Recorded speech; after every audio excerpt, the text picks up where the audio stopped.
Welcome back to the AltAccountant. Today we have a very special guest. His name is Jonathan Stark. He's the author of the book, Hourly Billing is Nuts, and I agree with that. He's also the co-host of the current podcast that I listen to almost religiously weekly, which is called The Business of Authority, and another podcast called Ditching Hourly, which goes within sort of Jonathan's ethos of getting rid of hourly billing and doing value pricing, but not just doing value pricing as a one-time event. Value pricing is an entire business model. So we'd like to talk to Jonathan about all the stuff that's going on in his world, what he teaches, and maybe pick his brain a little bit about pricing for the accountant profession, for accountants and bookkeepers that are looking to value price. So Jonathan, welcome to the show. Hey, thanks for having me. So Jonathan, first question, and we'll make it easy. Why is hourly billing nuts? Well, the most self-interested answer to that question is that it artificially limits your income. So there's only so many hours in a year. There's only so much you can work. And there's only so much you can raise your hourly rates. In most cases, they top out pretty quickly for any given industry. I would imagine accountants are the same. So, it's fine if you're freelancing and billing by the hour and you're happy with the amount of money you're making. You're working, maybe 40 hours a week, billable maybe 30, 35, if you're lucky. And then, if you're happy with that amount of money, then I suppose that's okay. But after a few years, that starts to feel pretty constricting. And it's, that's just one reason it limits your income. But there are other reasons. It's actually bad for your projects. If you have, especially longer term projects, it encourages scope creep, because when people are always focused on hours, that takes focus away from actually what the client wants accomplished. So everyone just assumes that they know what the client wants accomplished as a business outcome of the engagement, and no one actually discusses it. So no one's measuring it. No one has any indicator of progress toward that goal. So what a lot of times happens is the client will kind of micromanage you as the project goes along and pull you in all these different directions, because they see that whatever their metric that they're even subconsciously measuring isn't getting improved, but they haven't actually shared that with you. They're just they're using you like a tool to try and control some outcome that they haven't shared with you. So what that ends up looking like is scope creep and micromanaging and blown estimates. And I don't know how often that happens in the accounting world, but in the software world, lots of projects go for 6, 9, 12 months. And there's this industry statistic that 50% of them go over budget by double. So that's pretty bad. And it's not good for your business. There's no, you've got this limited income. And there's a million things, but there's just one last one I'll say. You can't optimize your business, because if you sell an hour to somebody, it takes an hour to deliver it. So no matter how good you are, how fast you are, there's no way to become more efficient. The only hope you really have is to hire a bunch of, mini-me junior accountants or whatever, and bill them out over and above whatever you're paying them, which is fine if you want to build a firm and be a manager and, be doing one-on-ones and have an HR component to your business. That's totally fine. But if somebody doesn't, if you, dear listener, you don't really want to have a bunch of people reporting to you, you're not really interested in building a team, but you do want to increase your income, then shifting off of hourly billing is a great way to, it's like you can almost instantly add profits to your business. And for some context, Jonathan, thank you for that answer. For some context, you used to be a software developer. That's what you did primarily. Mm-hmm. And at some point in your career, where I guess you were charging by the hour, right, something clicked in your head that said, this is insane. Mm-hmm. And for all the reasons that you mentioned, and you changed your business model. So today you are a business model and pricing consultant, focusing on helping other professionals, not just software developers, but accountants, right, lawyers, architects, copywriters, designers. Yep. Right, exactly. Change their business model to think of value first, and based on that value, price. But let me ask you, what happened during your career? At what point, what made you make that switch? Now, I know that you started your podcast called Ditching Hourly, which was a great companion to your journey, because I've been listening to it for, 4 or 5 years. So you could yeah, you could definitely tell how you were evolving and you were getting better and better at it, and you were using the podcast to kind of share your experiences with it. But I would love to know, to go back before that, before you wrote Hourly Billing is Nuts, what happened Mm-hmm. in your software development career that made you make that switch? Mm-hmm.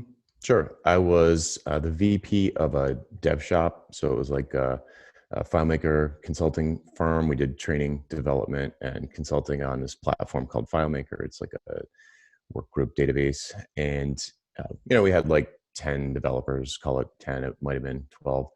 But I was in charge of all of the estimates and managing the developers and that sort of thing. So when a project would come through the door or a lead would come in, I would talk to the potential client. I would estimate how much labor I thought was going to be involved in the project. I'd hand that off to a developer. I would remind the developer to track their hours. I built systems for us to track our hours more easily. I would collect the hours through the system into a timesheet that we would submit with an invoice, and then we'd sort of go in this cycle. And then it's probably familiar to most people. And then at a certain point, like I said, a lot of projects go over budget because people are focused on the wrong thing. They're focused on the clock instead of the results. So the projects would go over and clients would get upset because we said it was going to be $50,000 and so far they've spent $75,000. We got nothing to show for it. And the so then it's more hours. Now I'm fighting with clients about hours and, well, you told us to do this, but then you changed your mind. So of course, so now I'm fighting with clients all the time. It was just not a great experience. And at one point I recognized that, we had a lot of developers that they got different salaries. So we had this one person who was an excellent world-class developer, and we paid him, call it $100,000 a year. And we had on the other end of the spectrum, a junior developer, basically an intern, who, let's say we paid him about $50,000 a year. So about half, it was roughly half the salary. And the person the really good developer who we were lucky to have, we're basically losing money because we billed him out at the same hourly rate as everyone else. We had like a blended rate. And he was so fast and so good that he could finish things incredibly quickly and then have nothing to do.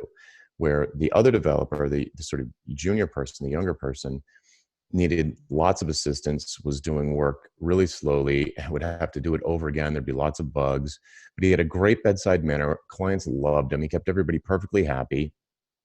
And we were printing money with this person. And I was like, this doesn't make any sense. I couldn't figure it out. And this is what's so insidious about hourly billing is you don't even think to question it for a long time. So I was just like, well, maybe we can, use this really good developer to train our other developers. But then you're like, well, wait a second, then they're all going to be faster and better. So we're going to lose more money. It doesn't make any sense. So then finally, after like weeks of thinking about this, finally the light bulb went on. And I thought, oh, if we were charging fixed prices for projects, instantly everything comes into alignment. All of a sudden it makes sense to put our best developer on the biggest project because he's going to knock it out of the park really quickly. And there's like tons of profit instead of essentially losing money on it. So then once I saw that, I said to the owner, who I was friends with at the time, I'm still friends with now, years later, and I said, we have to stop hourly billing. And he was like, I explained it to him, and he's like, okay, I get what you're saying, but I don't know how to actually do it. And, in his defense, I didn't really know how to do it either at the time. This is like 2005. So I was like, all right, I'm going to go solo. I couldn't unsee this. I was not going to deal with hours anymore. So I went solo in January 1, 2006, immediately doubled my income, never looked back. But the most important thing is the quality of life just dramatically changed. It went from arguing about hours and fighting with clients to just delivering work when it was ready to be delivered and measuring the outcomes and the benefits of the intervention. So, if a client, wanted a big software project done, I would ask them, why do you want this particular thing done? In the sales meeting, why do you want this? Why this? Why do you want this now? Why can't this wait 6 months? Why do you want someone expensive like me to do it when you could get, do it internally or do it someplace cheaper? And I would just sort of try to talk them out of this big, risky, expensive project that they were considering doing with me or someone else. And what ends up coming out of that, I call it the why conversation. You end up finding out what the underlying motivations are, why it's so urgent for them, or how urgent it is. It might not be urgent, and why they would consider using someone expensive like you instead of a garden variety, developer from Craigslist or Upwork or something like that. So once you have that information, you can say to them, well, what would a home run look like? If I just really knocked it out of the park, what would a home run look like? And they would give you an answer. It's, it'd be amazing if if we doubled our number of signups in the first 6 months, whatever the metric is. Maybe you could tell me what a good accounting metric would be. But so anyway, that's more answer than you asked for, but that's how it happened. When I recognized that we were losing money on our best developer, I couldn't sleep until I figured out why. Perfect. Thank you, Jonathan. There's a lot of hows and whys intercalated in that answer. So I'm going to unpack a little bit of what you said just to kind of summarize. You tell me if I understood correctly. Mm-hmm. So the switch from hourly billing to value pricing was basically had three dimensions. One was the business model dimension, which you're talking about. You have multiple employees in your team with multiple skill sets that get paid different hourly rates. They provide different dimensions of value to the customer. Some is customer facing, some is not. And at the end of the day, whether each individual effort of each team member times what they get paid translated to an hourly rate it's just a very difficult thing to execute. So at the end of the day, companies will just have sort of a blended rate to account for all these things. And the business model itself becomes very unpredictable in terms of internally figuring out how the effort of the people is translating to value versus the effort of the people translating into billable work. So there's a business model component that you didn't like, you weren't happy with for multiple reasons. The second dimension that I understood from this was the customer service experience, which is, for the customer fighting about hours or nitpicking about this took you an hour, this took you 4 hours, or you're charging me 4 hours for this person at 200 plus 2 hours for this person at 100. Why didn't you make the $100 an hour person do more of the work? And so that from the customer side, it's just a horrible customer experience. Yeah, it's a total waste of time. Absolutely. And you and I have a common hero, Ron Baker, who basically says that all the time. It's a crummy customer experience. So that's the second dimension. And the third one that you kind of threw in there, you're talking about quality of life. So if you are the practitioner or if you're an employee in a company that has a model of value pricing, typically your mind is focused on creating the thing that customer wants to create instead of fighting against the thing the customer doesn't want to do, which is pay you. So did I summarize that correctly? Yeah, that's pretty good. Okay, so now, and you in your same answer, you talked about the hows a little bit, how to implement this, and you were mentioning the why conversation. So if you want, let's break those down. So you had basically what you were trying to say, from what I understand here, is that because we're not charging based on time, we're charging based on outcome. We need to understand the underlying reason why people hire you in the first place, not the proverbial I need a website or I need my banks reconciled, right? Because that's what if you're a software developer, people come to you and says, I need an app. And then you can say, sure, it's $250 an hour, and it may be anywhere between 10 hours and 8,000 hours, right? So that's a crazy concept to even sell to a client. It works the same with accounting. People come to you and says, I need accounting. And I can say, sure, it could be 2 hours or 10,000 hours. Here's a rate. So usually what you want to do is have a value conversation and ask whys. So let's break them down. You said, why this, why now, and why not? What were the whys? Yeah. Can you break them down? Sure. Yeah. And this is inspired by something I read about in Alan Weiss's book. Alan Weiss is another legend when it comes to value pricing. Why this is like saying you're pushing back on the client's self-diagnosis. So they come to you because they're already way down this path of deciding that they need an accountant for this thing, or they need a software developer to do these activities, or they need a copywriter to finish this speech or ghostwrite this book. They've already made a bunch of decisions, and they just sort of rush into your room in the metaphorical sense and say, hey, quick, I need somebody to do this thing that you do. What's your rate? And you kind of have to push back on that if you want to behave in this way, which I think is great for your business. So assuming that you do buy into this notion, you have to push back on that and be like, wait a second, hold your horses. How did you decide that that's what you need to do? Like, what are you even trying to do? They have a tendency to jump straight to the tactics and the activities and the punch list of things that they want because they've made all of these decisions about your area of expertise. It's not their area of expertise. So why would they be qualified to make those decisions? It's usually, it's a bad sign. It'd be like, I always say, it's like running into a doctor and saying, hey doc, I need a triple bypass quick. The doctor's not going to say, okay, I'll go get my scalpels. You take off your shirt and get on the table. Like, they're not going to do that.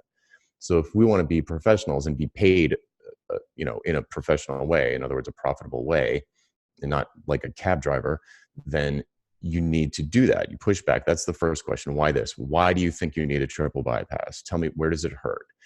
Can I examine, this or that? You're going to look into the overall health of the business to see if this thing that they want you to do is even going to help them in any way. You don't want to leave them off worse off than when they came to you, right? Like that would be crazy.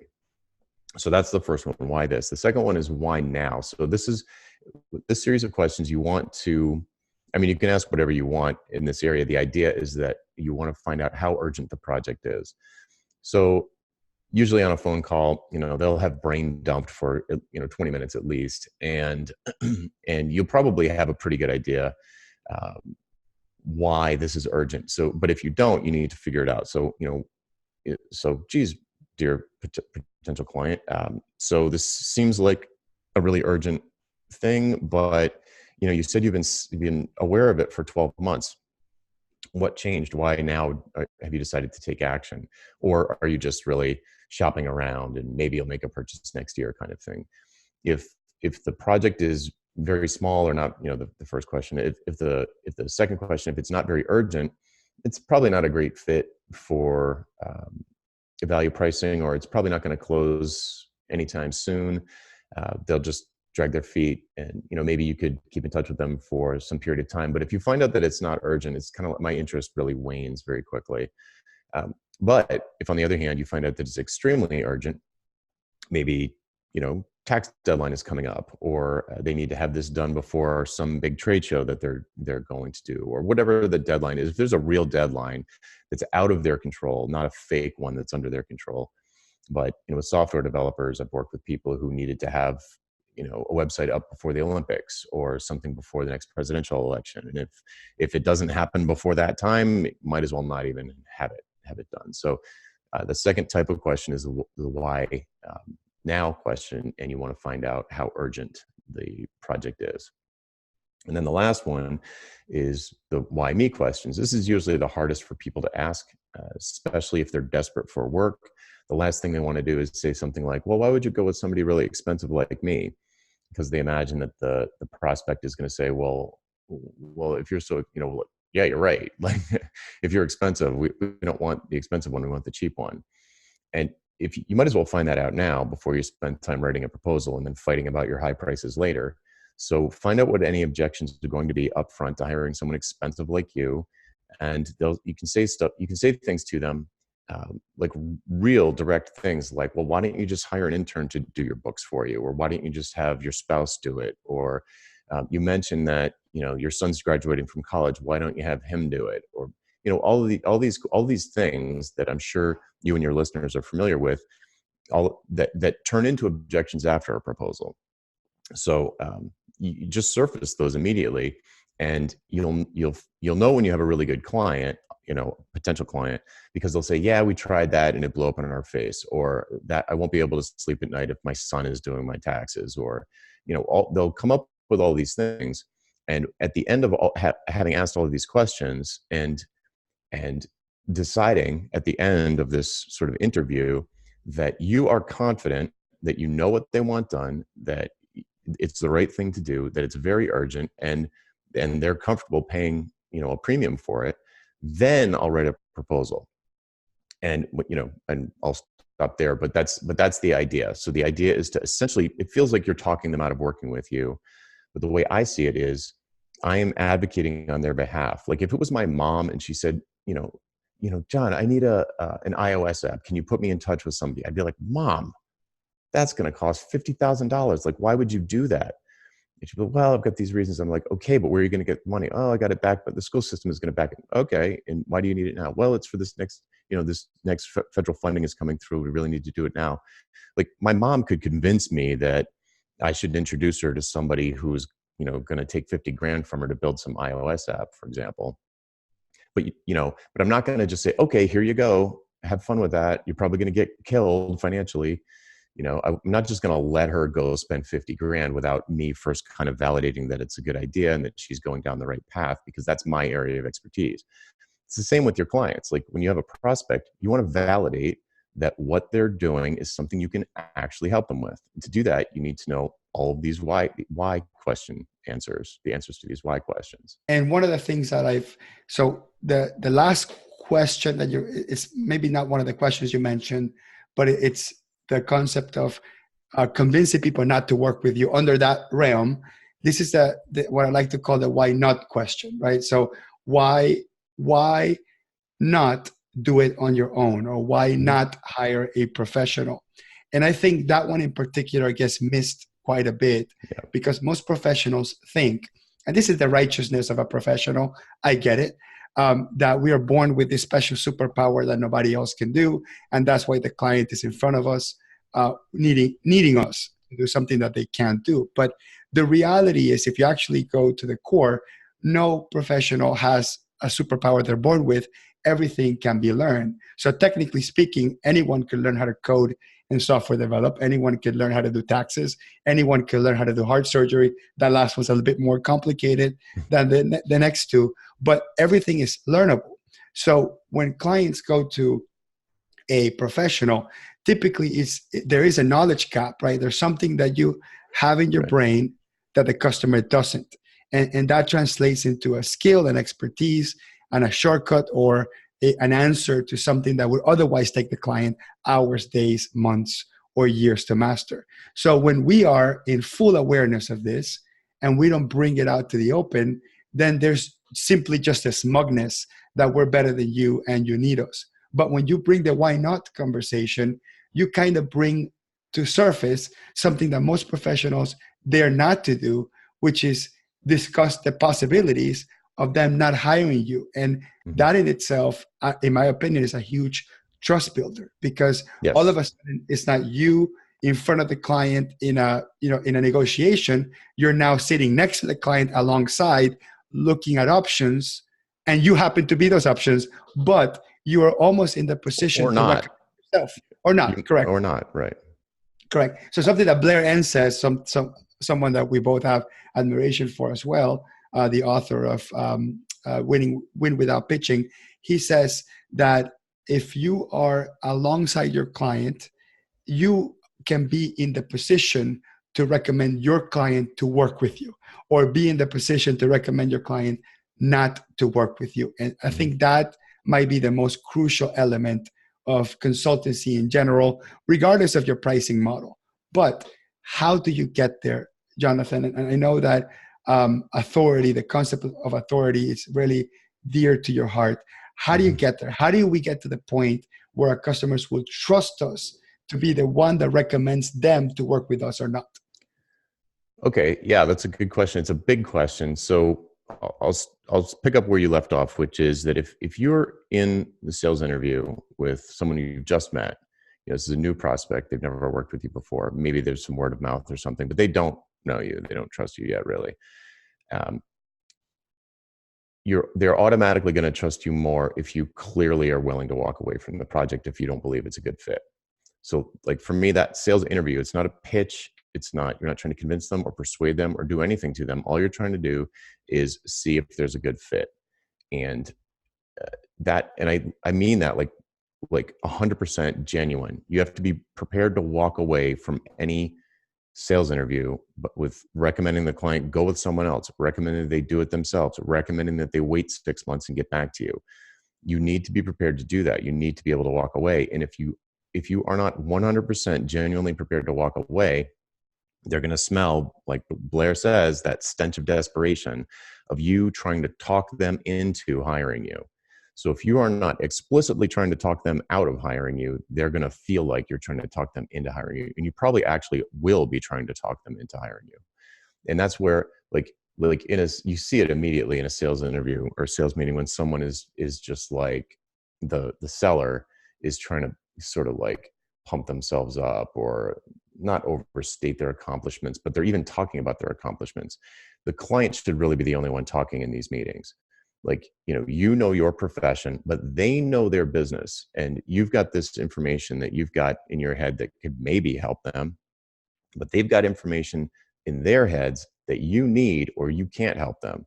And that piece of information is, what are they trying to accomplish with their business? So, okay, so the first thing is that it's a big trust builder if they get the sense that you're 100% willing to walk away if you don't feel like there's a good fit. And they genuinely believe that. That is going to make you stand apart from probably anybody else they're talking to. For the folks that are listening to this and recall listening to this in some cheesy sales manual, where they call it a takeaway, right? Take it away. Because it does sound a lot like the salesy takeaway. And you and I've heard all your podcasts, you're not a salesperson, you're a consultant, you're a recommender. Why is this different than the salesy takeaway? Why? So I just don't want people to get discouraged by this concept, because a lot of people are like, that's just a sales technique, but it really isn't. Why is it different to be willing to walk away versus pretending to walk away? I don't know what a sales takeaway is, so I can't answer that. I don't know what's a takeaway. So the sales takeaway, it's a sort of a used car salesman technique, right? Where when the salesperson is pressuring you into, hey, if you get it today, you get this price. Otherwise, the offer's off the table. That sort of creating false, phony urgency. Okay. Correct. Yeah, exactly. Yeah. Well, I mean, it's just different. Like, you're not saying act now, right? You're saying like, I don't see a business case. Like, explain to me how you're going to benefit. Like, say it's totally not the same thing. So I'm glad you brought that up. If you're saying to someone, okay, well, here dangling a carrot, but you need to take it now, or I'm going to take it away. That's a very different feeling, or very different in tactic and like visual, not visually, but like in reality and in theory, than saying to someone who's like, hey, I really want you to do my books, and you saying like, I don't understand why. Like, we've been talking for an hour, and your business is you barely even started yet. You have, you're making $1,000 a year. Why would you pay me more than that to do your books? It doesn't make any sense. So it's just totally different. It's totally not the same thing. I'm not dangling anything. I'm just being like, look, I don't want to take your money unless afterwards you're so happy that you did give me your money because you got a great ROI for it, whether it was tangible, intangible, bottom line, top line, whatever. I want them to be 100% satisfied, 100% customer satisfaction. That's my product. My deliverable is customer satisfaction. If I don't know what that is, if I don't know how to do that and have any confidence that I can achieve it, then I'm not going to take the job. And I'll say, hey, I'm not a great fit for this. You should probably work with someone like this. I can introduce you to someone who's more affordable. That's all you really need. You don't need me. Or you could just go take this class for $1,000 and learn how to at the local college and do it yourself. That's going to be plenty good enough. Or you can go to LegalZoom and get this paperwork that you need. You don't have to pay me to do it. That's like very different than like act now, or I'm taking this 50% discount away. It's just totally two different things. Okay, so it's not about taking it away. It's not about walking out. Like I said, because that's what you were saying, right? It's not about being willing to walk away. It's about sort of brainstorming with your client about all the possible reasons why it's not valuable to work with you or to work with an alternative, right? To do two things. One is to convince yourself as a service provider that this is a good thing for your client, which will give you the confidence to then, sort of be, how Patrick Lencioni says, be naked in your consultative approach, right? Totally vulnerable, because it's a good thing to work with you. It's not it's good because it's this high mighty situation, right? It's a great move for the client to work with you. So you want to convince yourself that it is a great move to brainstorm with your client about reasons why not to work with you. And also kind of also allows you to understand the thinking of your client that they're going to go through during the decision making process, or when they look for an alternative, when they look for competition, or when they discuss with their partner or spouse or whatever it is, whether or not they need to move forward with you after you've done all the work of talking about options and presenting your proposal and all that stuff. So I think it's a great way to understand how your client thinks about the problem, how your client thinks about the alternatives to solving the problem, and how you will eventually discuss objections with your clients. So I think that's what you were saying, from what I understand, correct? Yeah, that's fair. It'd be like, to use the used car example, it'd be like you walked onto the lot and the used car guy was like, "You don't need a car. What do you need a car for? You don't even have a job." That would be more like it. It wouldn't be like, talking to them for hours about, "Oh, you want this, you want that," and then you start to withhold things to create phony urgency. Yeah. Okay. You were moving on to authority, building a hmm brand of authority, building hmm positioning, and creating confidence in the market so you hmm can do this, so you can effectively work alongside your client. Yes. So I have a, I mean, this is like, it's kind of like, how do you do marketing is the question. And, how do you do marketing right? So it's a huge question. So I'm just going to give you like a mental framework to think about. So I see most people who go solo. They follow a path that starts with, they've got this full-time job, they become good at accounting or whatever, and they decide to go solo because they become dissatisfied with the full-time job. Usually what happens when they start out is they approach their business not even like a business. They don't think of it like a business. They say, "Oh, I just want to earn a living, doing something I love, or I just want to make a living doing this skill that I have." And they view themselves as a technician. They're a person who does accounting. They're a person who builds websites, something like that. And they usually bill by the hour because that's the obvious thing to do. That's what everybody does. It's expected. It's simple. It's easy.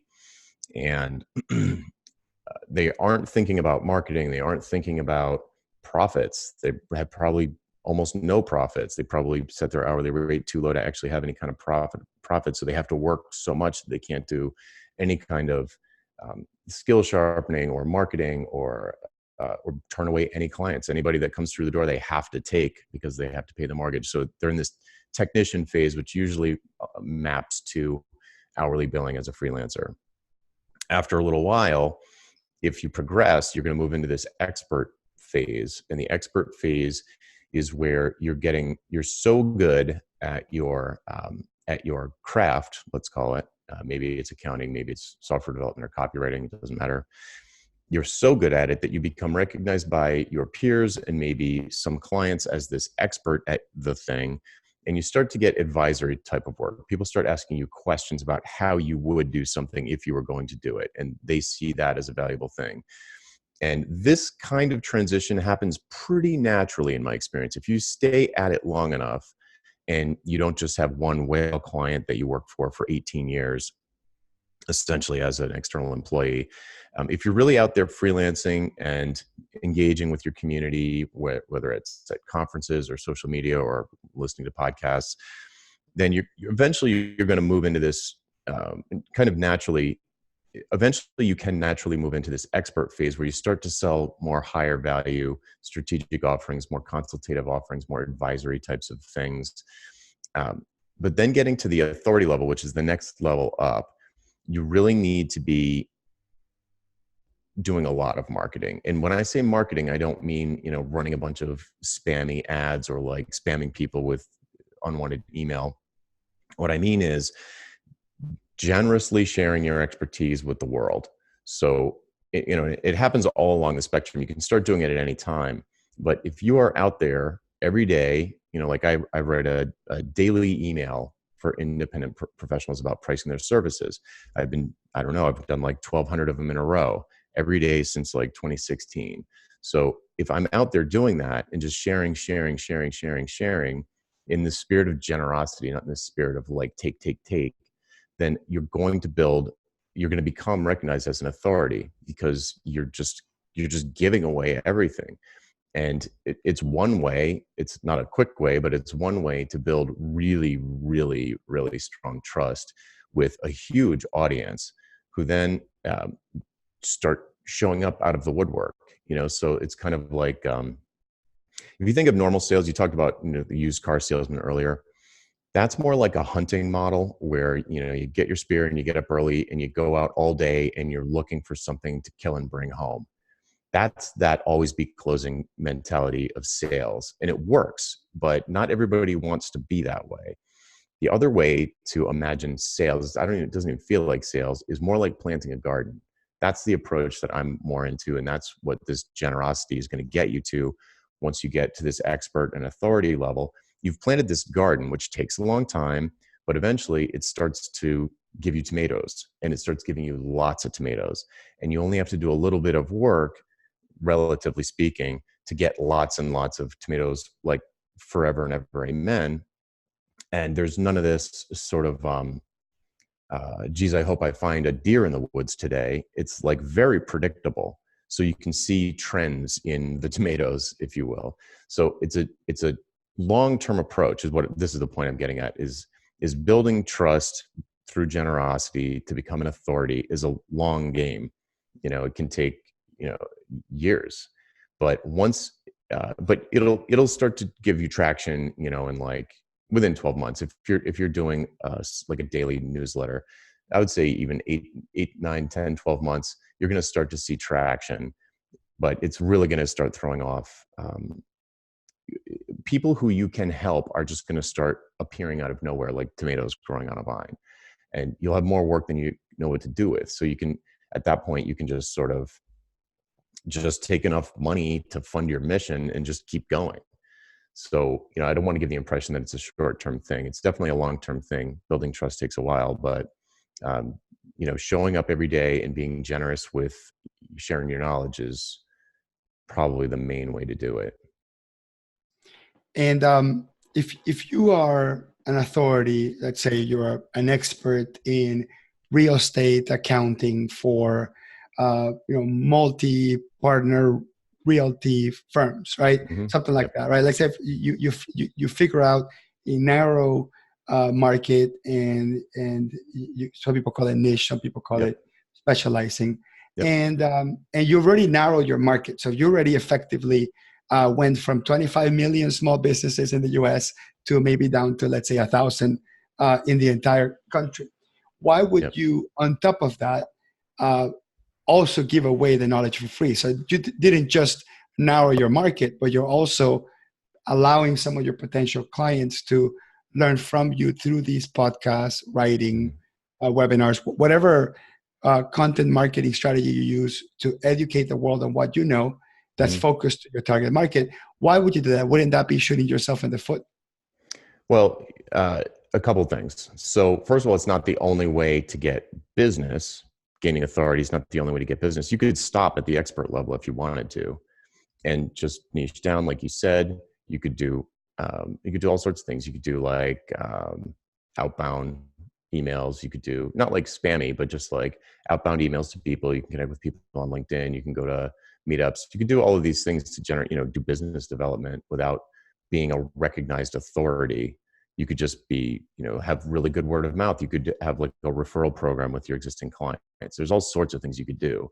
I was just talking before, generally, like if you want to get up to the authority level, then the best way to do it is to be generous with your knowledge and share it. And there's another thing about the authority level, which is above the expert level, is that it tends to be less one-to-one. Once you get to that level, it's more one-to-many, where you've got a big audience, you have an actual mission. You are trying to accomplish something in the world. You're trying to, you want good to win out over bad.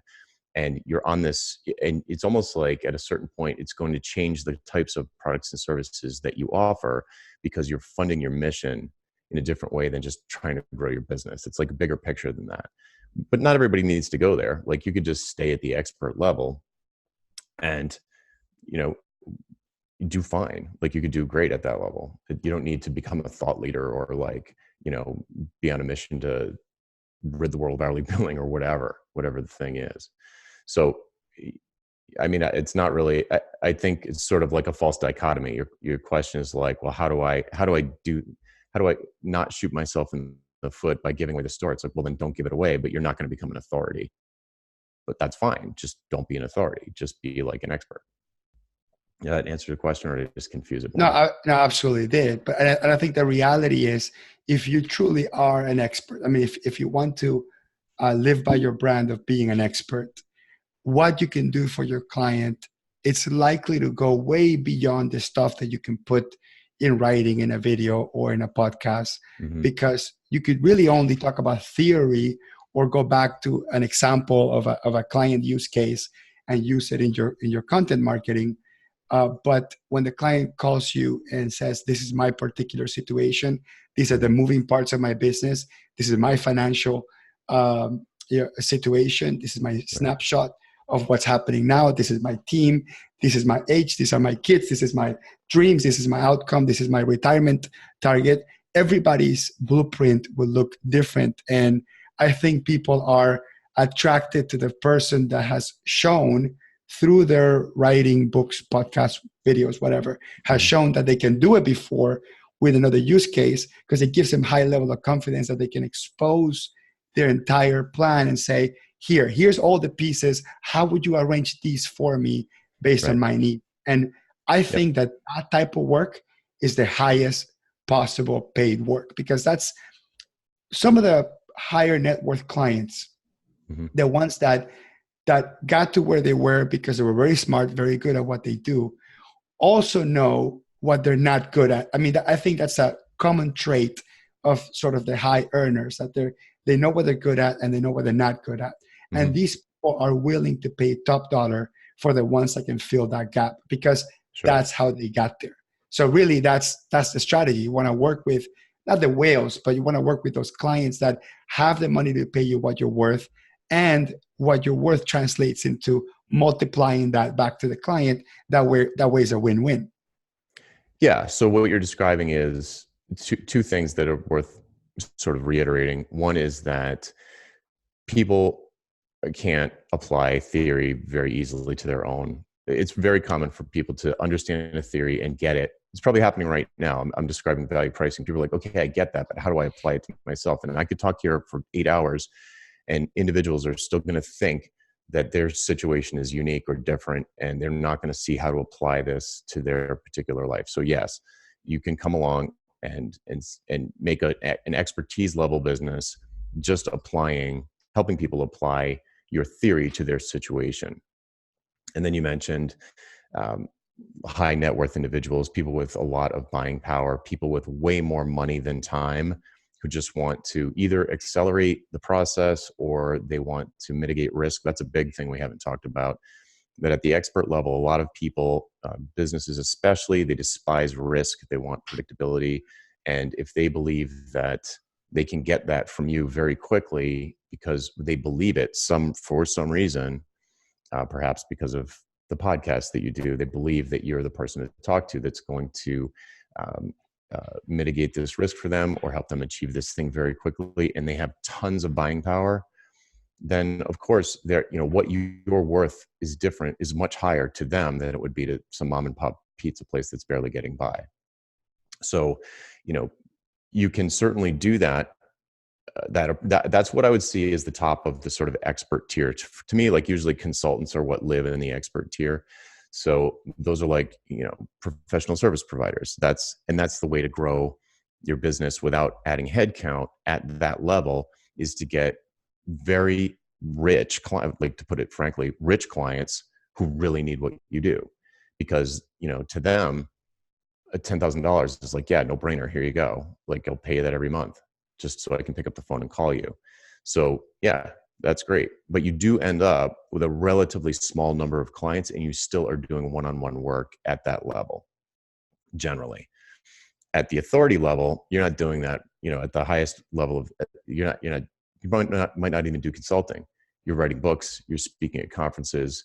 You're broadcasting a message because you want to change the world in a particular way. You're a thought leader on a particular thing. You're on a mission, and you're not doing as much one-on-one stuff. You're selling courses that 1,000 people sign up for, and so it's two different. It's like at the authority level, you end up with loads of small purchases, relatively small. It could be $1,000, could be $5,000, but there's thousands of them. Where at the expert level, you've got maybe 10 clients who are paying you $20,000 to $50,000 a month to be on a retainer or something like that. So it's like it's a shift when you move into that phase where you become like a speaker slash author slash talking head on the news, almost like a celebrity in your field. And one thing you said, Jonathan, that I really, really enjoyed is you said work with rich people. And you said not really rich people. You said people that have more money than time, right? Right. And most professionals are actively working and not retired. They have more time than money, and they want to exploit their craft, their expertise to turn that into money. That's what professionals do. And then the clients that have that expertise gap, that knowledge gap, and don't have the time to learn it or don't want to go through the learning curve to learn it, they'll gladly pay the one person that has proven to possibly mitigate the risk of wasting time or mitigate the risk of doing it wrong. So maybe this is the last kind of segment that we can discuss is how value pricing and risk taking goes hand in hand, and why is it so valuable? Mm-hmm. Okay, well, it's not always valuable, but it's something that can be valued by certain people. So, like value, it's hard to have a normal conversation around this stuff because people use a lot of these terms interchangeably in general conversations, and that's fine because value, price, cost, worth, ROI, all of these things are sort of hazily defined in the average conversation. But if we're specifically talking about what something is worth to someone, like it's very common to say, oh, I should get paid what I'm worth. Well, what I'm worth is different to every person. Like it doesn't, not everybody needs a website. Not everybody needs an iOS app. So, for me to say, oh, it's $50,000 for an iOS app to you, is it worth $50,000 for me to build an iOS app for you? No, because it's just not worth it. Does that mean I'm not worth $50,000? No, that doesn't even make sense to talk about. To someone, it is definitely worth $50,000 for me to build an iOS app for them. So when you talk about risk, some people are in a really risky situation where a lot is at stake.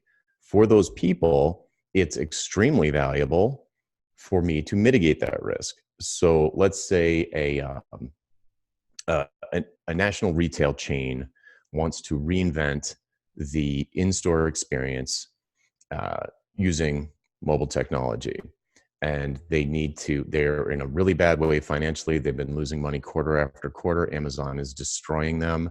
They don't have the money to pay for staff, and they need to reinvent the experience so that there's a good retail experience, but with fewer employees. And they've come to me because they believe that creating an augmented reality mobile application is going to do something like that. They've tried things like this in the past. They've lost millions. It's in their quarterly report. And I'm talking about a real example here. So somebody comes to me and I have the why conversation with them. Like, why bother? Why not do this some other way? You've already tried this and it failed. Why not just do something without technology? Why not figure out a way to get to train junior employees? All of those things. I try and talk them out of the idea. But when you get to the why now questions, the urgency questions, they're like, if we have one more down quarter, Wall Street's going to destroy our stock. We've all got options. We don't want that to happen. This is our last chance. If we bungle this, the board will probably throw out the entire executive management. We'll all lose our cushy jobs. So these people are in a situation that is extremely high risk, and they will spend almost anything to decrease that risk, even a small amount, and help ensure that the project is going to be a big success. So, and I go through all those details because it's hard to talk about this stuff in general. So this is a very specific example where there are people's jobs, like high paid executive jobs, on the line if this particular project is bungled. You probably would have the same thing you could tell me, but in accounting, there are probably some industries that are regulated and they've got someone coming in to do their books, or they're about to go through an audit. And it's an extremely high risk, stressful situation where there's a lot at stake.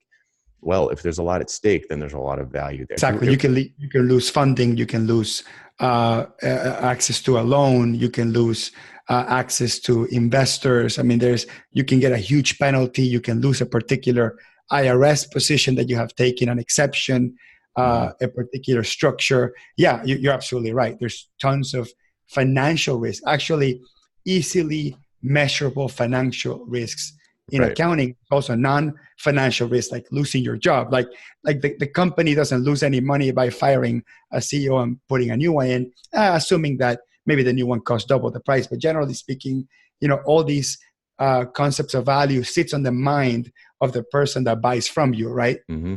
Right. So then the question is, at this expert level of your sort of career development, is how do I become the go-to person for this problem? So like, I'm an accountant is like incredibly broad. Like, I'm an accountant. What are you like, I am what, complete that sentence. I am the person to come to if, fill in the blank. If you're afraid you're going to lose this IRS designation, like, I'm the person. So what was the niche you mentioned earlier about? I mentioned a real estate Yeah, company right. with Okay, multiple real partners. Yeah. right. So you could be like, I am the guy to handle that, whatever that thing is. So you can become the person. Like, if you Google ditching hourly, I'm the ditching hourly guy. It's like pages and pages of just me. So maybe that's good, maybe that's bad, but if you want to ditch hourly, that's what you're going to find in a Google search, which is like a proxy for owning a position. So how do you become, and it'd be different for everyone, but the question is, how do you become the obvious choice for someone in a particular situation so that they're automatically going to come to you? So it could be all different kinds of specialization. It could be that you specialize in a particular vertical. It could be that you specialize in a particular business model. It could be that you specialize in a particular stage of a business.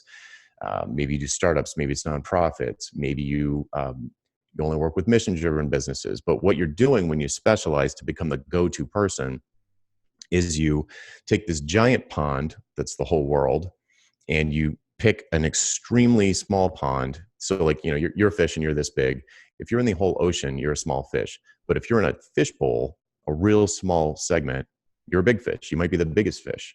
So it's like, it's counterintuitive, but if you narrow your market, you'll actually get more leads because people can find you. People, like, you stand out. You're different. You're special.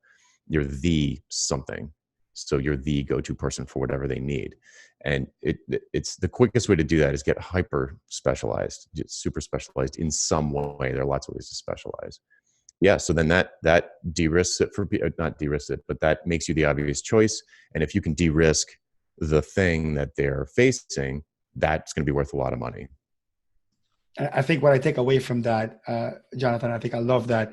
Becoming the obvious choice for your target market means you're the not obvious or the non-choice for everyone else.